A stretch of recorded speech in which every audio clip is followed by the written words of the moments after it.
1절 보시면 법인세의 납세 의무자와 과세대 사항 나오죠? 첫 번째, 법인세의 납세 의무자 보세요.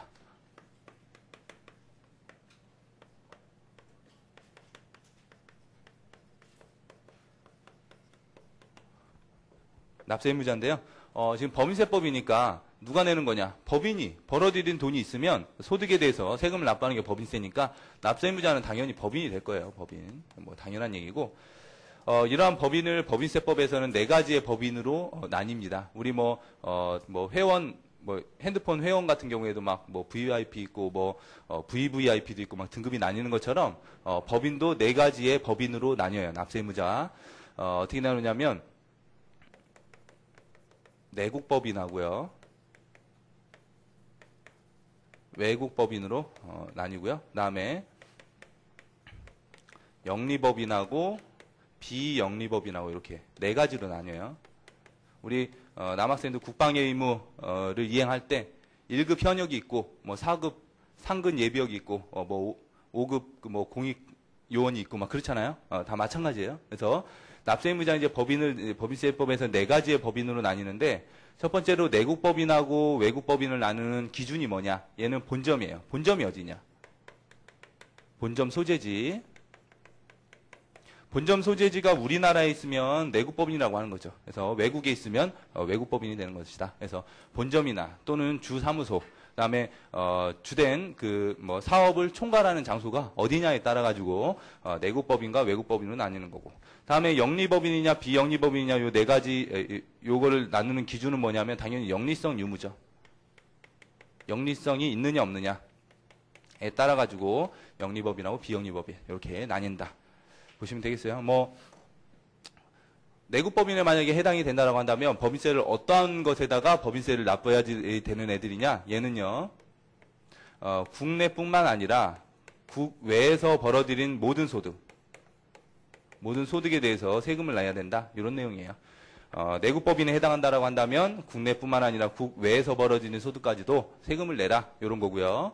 외국법인에 해당이 된다면 본점이 외국에 있다는 거예요. 외국에 있으면 우리나라에 들어와서 번 소득에 대해서만 세금을 내라. 이렇게 하고 있어요. 따라서 얘는 뭐냐면 국내에서 벌어들인 소득.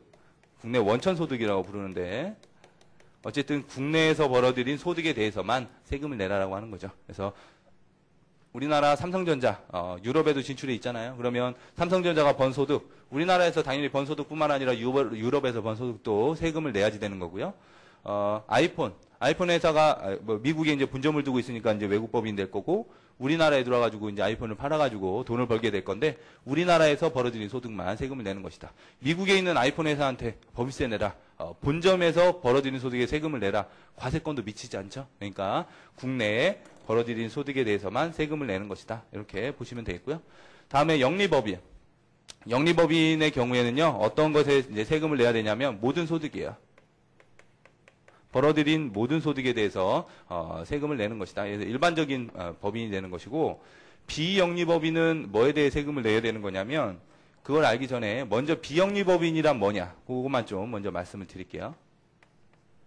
비영리법인 영리를 목적으로 하지 않는 거니까 얘는 공익 목적으로 해가지고 설립된 법인이에요. 공익 목적으로 설립이 됐다. 그래서 학술, 종교, 자선 복지 이런 걸 위해서 설립된 단체를 이야기하는 건데 학술을 목적으로 설립된 단체다. 그러면 이제 학교를 예로 들 수 있겠고 그다음에 종교를 목적으로 설립됐다. 교회 같은 거. 얘네들은 다 비영리법인이 되는 거예요. 얘네들이 이제 공익 목적으로 설립이 되면서 벌어들인 소득을 구성원한테 분배하지 않는 것. 구성원한테 분배하지 않는 것을 비영리법인이다. 이렇게 부릅니다. 벌어들인 소득을 구성원한테 분배하지 않는다는 얘기는 뭐냐면 학교가 등록금을 받으면 그 등록금을 다 학생들을 위해 가지고 써야지 되는 거죠. 장학금도 주고 시설 관리도 해야 되고 이런 데를 위해 가지고 써야지 되는 건데 쓰고 남은 돈이 있다는 얘기야. 남은 돈을 서로 학교 이사장이나 임원진들이 다 나눠 갖는 거냐? 안 나눠 갖잖아요. 다시 벌어들인 소득을 구성원한테 분배하지 않고 이러한 남는 소득을 다시 공익 목적으로 해가지고 재사용해야지 되는 거죠. 소득을 구성원한테 분배하지 않아야지 법인세법상 비영리법인으로 보는 거다. 이렇게 되는 거고요. 다음에 이러한 두 가지 요건을 충족하면 비영리법인에 해당이 되는데 이러한 비영리법인이 벌어들인 소득은 두 가지가 있어요. 얘가 공익 목적을 위해 가지고 공익 목적을 함으로써 벌어들인 소득 그걸 뭐라고 하냐면 고유 목적 사업 소득이라고 합니다. 그래서 고유 목적을 통해 가지고 벌어들인 소득, 고유 목적 사업 소득이라고 하는데 이거는 과세하지 않아요. 법인세법을 과세하지 않는다. 과세 대상이 되지 않아요. 공익 목적으로 설립된 거니까 과세하지 않겠다는 혜택을 준 거죠. 그런데 얘가요. 벌어들인 소득 중에서도 수익사업 소득이라고 하는 게 있어요. 수익사업 소득. 수익사업 소득은 뭐냐면 비영리법인도 영리행위를 할 수 있습니다. 그래서 예를 들어 연세대학교 같은 경우 연세우유를 팔죠. 건국대학교 건국우유를 팔죠. 이렇게 원래 설립된 공익목적 외에 다른 목적을 해가지고 수익사업을 통해가지고 소득을 벌어들인다. 여기에 대해서도 과세하지 않게 되면 일반 법인하고 과세 형평이 맞지 않잖아요. 그래서 이런 경우에는 과세한다.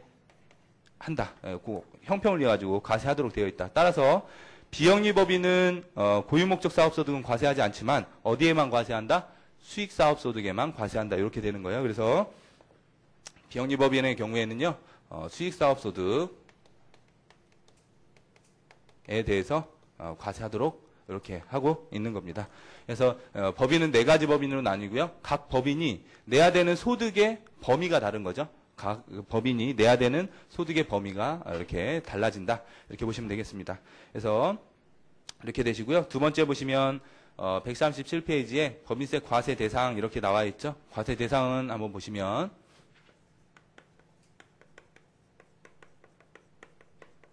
이러한 네 가지의 법인이 뭐에 대해서 세금을 내는 것이냐? 얘는 소득이죠.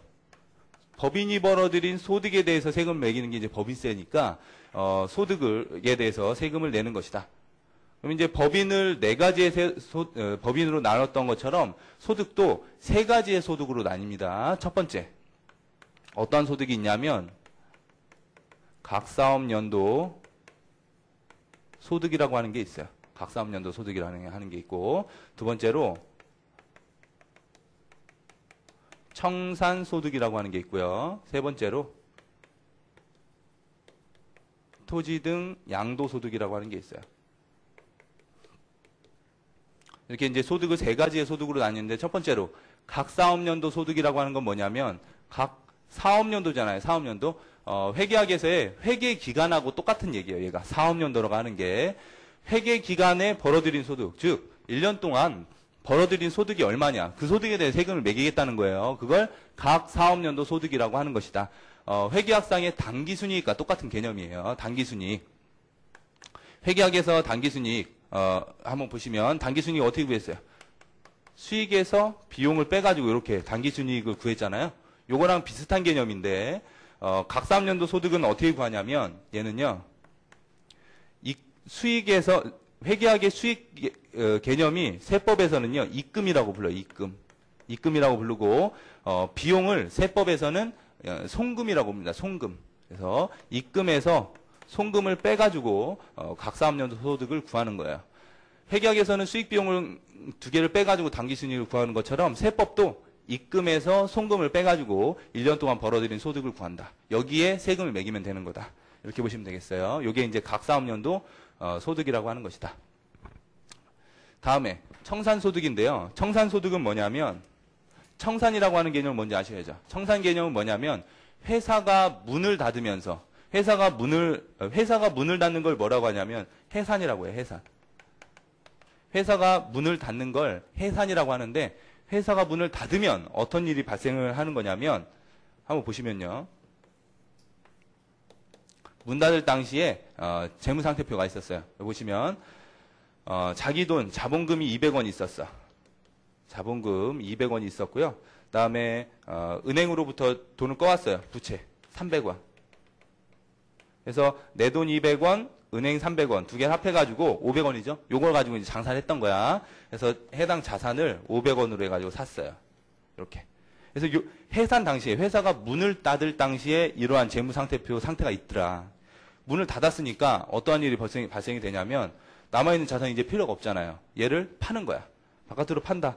그러면 이제 바깥에 자산을 팔게 되니까 시가로 해가지고 만약에 600원을 받을 수 있다고 보세요. 그러면 500원짜리를 팔았더니 600원이 들어오죠. 600원이 들어왔는데 은행한테 300원 꾼 거 있잖아. 그러니까 300원을 갚아요.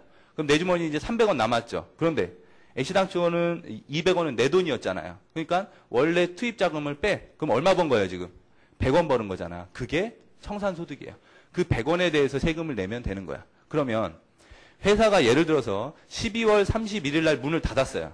문을 닫았다. 그러면 1년 동안 벌어들인 각 사업연도 소득이 있겠죠. 거기에 대해 세금을 내는 거야. 그리고 12월 31일 날 문을 닫으면서 가지고 있는 자산 팔고 꺼온 돈 갚으면서 남은 돈, 요거까지 뺀 남은 돈에 대해서 청산소득도 또 발생이 되는 거니까 얘도 내고 또다시 얘도 내는 거예요. 있는 거 팔아가지고. 그래서 청산소득이라고 하는 거는 회사가 문을 닫으면서 해산과 동시에 자산 팔고 부채를 갚는 과정에서 발생한 소득, 이걸 청산소득이라고 한다. 이렇게 보시면 되겠습니다. 그래서 청산소득을 구하는 방법은 뭐라고 하냐면요. 자녀재산가액에서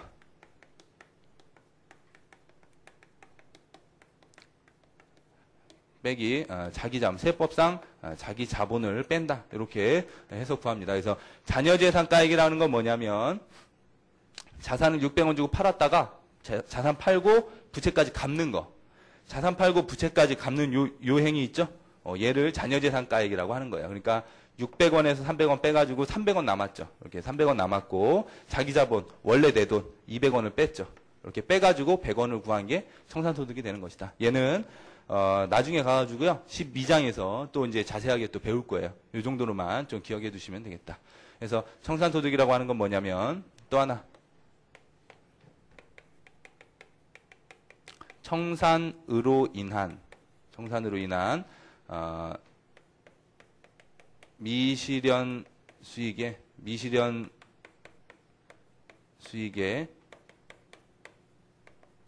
실현 금액이다. 이렇게 적어두세요. 청산으로 인한 미실현 수익의 실현 수익 금액이다. 이게 무슨 말이냐면요. 회사가 문을 닫지 않았으면 자산 팔 일도 없고 빚도 나중에 갚으면 됐잖아요. 회사가 문을 닫았으니까 닫으면서 남은 자산 사고 팔고 하면서 돈이 발생했고 거기에 세금이 물려지는 거니까 청산 때문에 발생한 거죠. 청산소득이라고 하는 건. 따라서 청산으로 인해서 원래는 청산이 발생 안 했으면 미실현됐었을 건데 회사가 문을 닫으니까 어쩔 수 없이 실현됐구나. 그래서 세금이 발생했구나. 이런 개념이에요. 그래서 간단하게 이건 이해하시면 되겠고, 이게 이제 청산소득이에요.